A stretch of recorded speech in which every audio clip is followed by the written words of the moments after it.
It took place on June 30th, 1956. Neither plane would reach its destination. Instead, both would end up in the Grand Canyon. 2 airliners, 128 people. TWA Flight 2 took off 3 minutes ahead of the United flight in a different direction. A clear sky over the Grand Canyon, and no survivors. In 1956, the unimaginable happened. A mid-air collision between 2 commercial planes in broad daylight.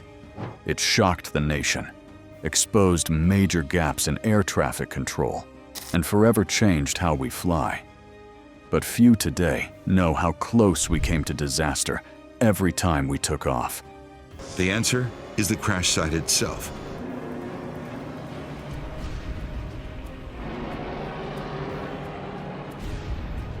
Until this moment. This is the story of the Grand Canyon collision, America's deadliest air disaster at the time. More than just a tragedy, it became the catalyst for the aviation safety systems we rely on today. In this video, we'll walk through what happened. Let's just get on top of this stuff. He uses visual flight rules, or VFR. What we learned, and how it made the skies safer for everyone. June 30th, 1956. A TWA Lockheed Constellation departs Los Angeles bound for Kansas City. Just minutes later, a United Airlines DC-7 leaves for Chicago. Good morning, TWA Dispatch, TWA-2. We've got a little bit of weather here we want to get on top of. Be a good man and ask Salt Lake to clear us to 21,000. Both are cruising at 21,000 feet, following approved airways and procedures, under what was known then as See and Avoid. At the time, there was no radar coverage over much of the western U.S., and pilots were often cleared into uncontrolled airspace. Just keep your eyes peeled and you'll get a spectacular view no matter where you're sitting. Air traffic control had little real-time visibility. Among the passengers were families starting vacations, business executives on tight schedules, and even a few honeymooners. One family of 4 on the TWA flight was traveling to visit grandparents in Missouri. On the United flight, the Grand Canyon, for instance, one of the 7 wonders of the world. A mother and daughter were heading to Chicago to reconnect with relatives. Both planes, carrying a total of 128 people, were flying in clear skies, unaware they were on a fatal path. Significant changes were demanded by a public that, having started to enjoy the benefits of air travel, wanted to know that it was safe. Their intended routes took them over the Four Corners region and into the wide-open airspace above Arizona. It was routine, it was quiet, and it was headed for disaster. Somewhere over the Grand Canyon, both flights deviated slightly from their planned routes, likely to give passengers a view of the canyon below, a common practice at the time. At 10:31 a.m., tragedy struck. The DC-7's left wing sliced into the Constellation's fuselage. As for why both planes diverted from their scheduled routes at the same time. The collision destroyed both aircraft instantly. Wreckage fell into remote areas of the Grand Canyon. There were no survivors. News spread quickly. The public was stunned. How could 2 modern airliners collide in open airspace on a clear day?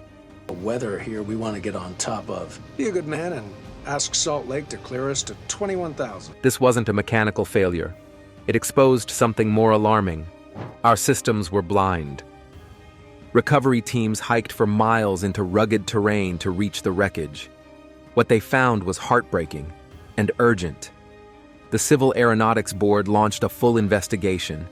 That's a no-go on 21,000. United 718 is there. It wasn't just about what went wrong. It was about how to prevent it from ever happening again. There was no radar, no centralized traffic management above 20,000 feet. Communication was limited to position reports every 15 to 30 minutes. Essentially, advise TWA-2 his traffic is United 718, direct Durango. Once in cruise, planes were on their own. The investigation concluded that the collision occurred in uncontrolled airspace and that existing procedures simply weren't enough for the growing number of high-speed aircraft. The Grand Canyon crash shook public confidence. Jack Parshall needs to find out how such a common practice killed 128 people. The headlines forced lawmakers to act. Within 2 years, Congress created the Federal Aviation Agency. what we now know as the FAA. It marked the beginning of modern aviation oversight. Alongside it, the government formed the National Transportation Safety Board. Meanwhile, the United Airlines Douglas DC-7 suffered severe damage to one wing and one engine. The NTSB, to independently investigate future aviation accidents and ensure accountability without conflict of interest.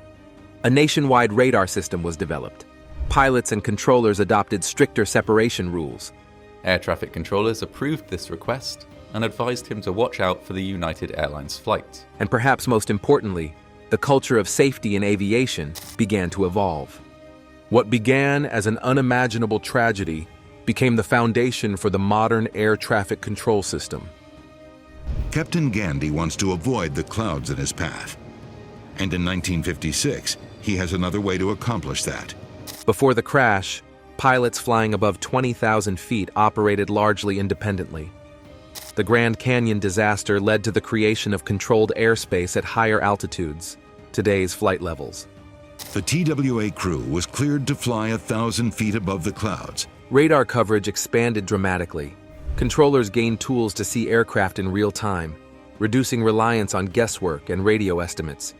And while black boxes weren't required yet, this crash fueled the push for better flight data recording. Damn!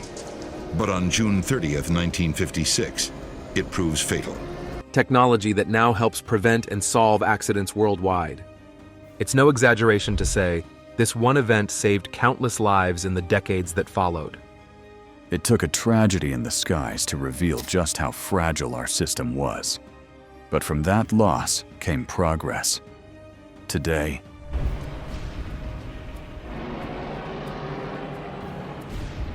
flying is statistically one of the safest ways to travel.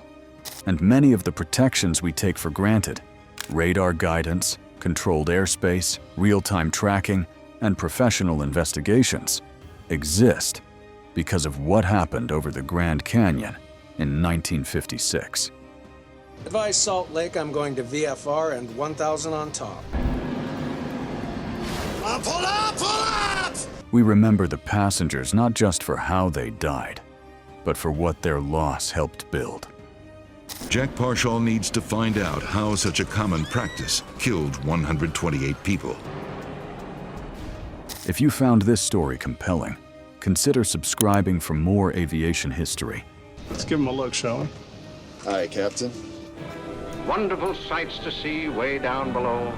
Cockpit tech and safety stories that shaped the skies.